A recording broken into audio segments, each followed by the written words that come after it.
Hello and welcome to Glittering the Coast. My name is Angela and I am so glad that you are here today.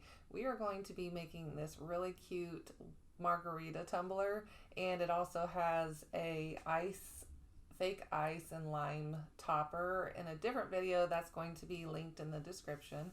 So make sure to check that out too. But this tumbler was so fun to make and it was really easy. So this would be good for a beginner, at least on the tumbler part.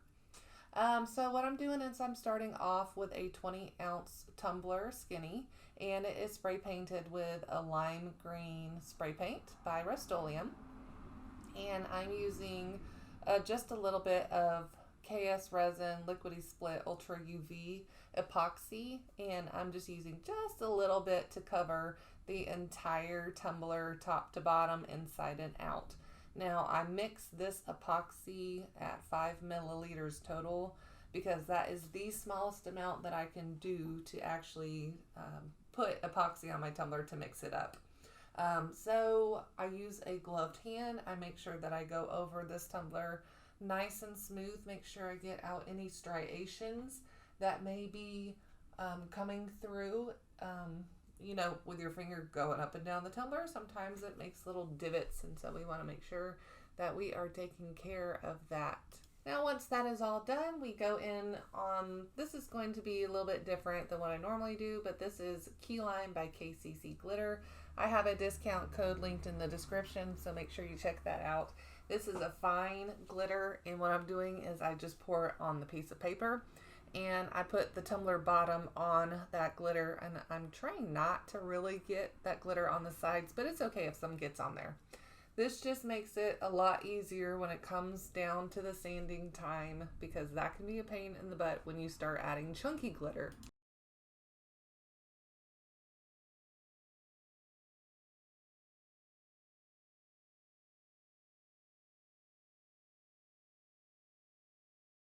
Now this next glitter I'm using is by KCC Glitter also. It's a really pretty chunky green color, and it has a gold shift to it. This one is called Limeade, and I love this color. I have been dying to use it, and I just haven't really thought of anything to do, so I figured why not put my own spin on a margarita tumbler with a cute little ice topper. So that's what I decided to do with this color.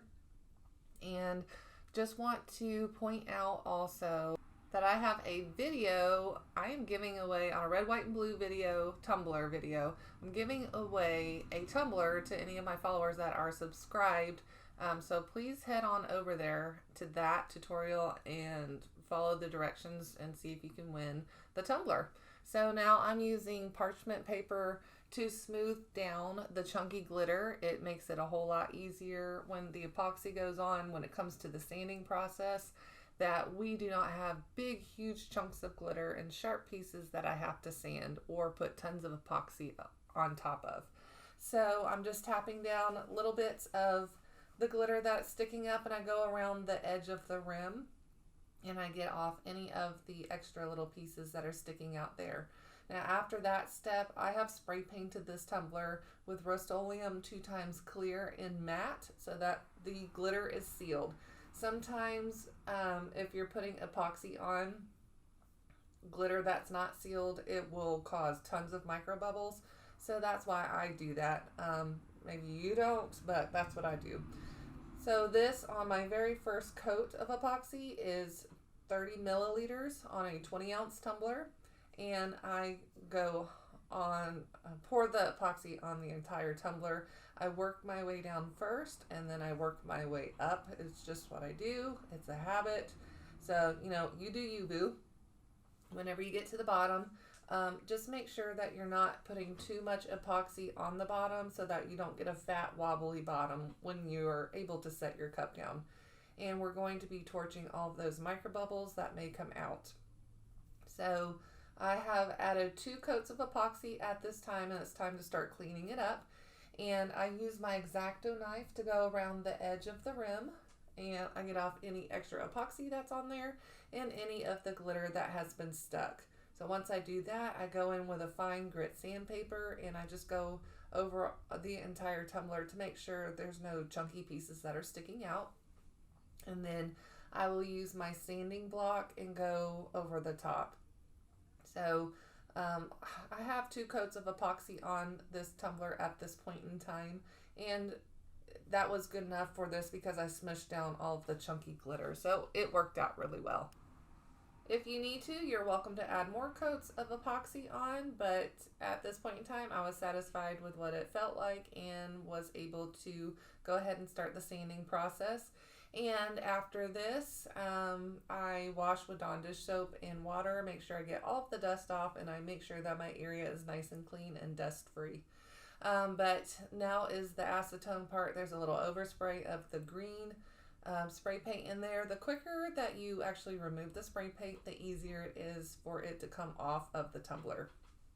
So I always do this method when I am applying vinyl, and I use a little bit of Dawn dish soap and water, and I dunk my vinyl into that water, and I make sure that my tumbler is wet also, and I stick the vinyl on top of the tumbler, and I make sure that it's lined up before I start smoothing it out and making sure that I get all of the bubbles out. You'll see me here in a moment using the soft side of a squeegee, and I'm just pressing out all of the bubbles that have gotten underneath the vinyl that I have put on here. So basically what I did is I went to Etsy and I purchased some images for this Margarita Tumbler, and I put that into my Silhouette software. I sized my image how I wanted it to be, and then I let my Silhouette machine cut the outside of the design that I was using.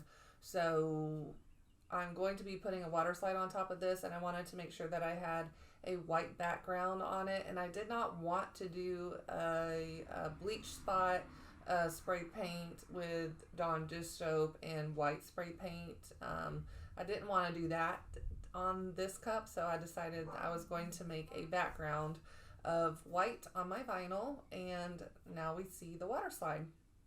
So I use water slides a lot, and I work with them well, and so that's why I choose to use them. And I like this one. It's nice and big. I feel like whenever I was putting all this on my tumbler, I was like, oh my gosh, this is way too big. It's about a 4-inch piece altogether, but it worked out really good.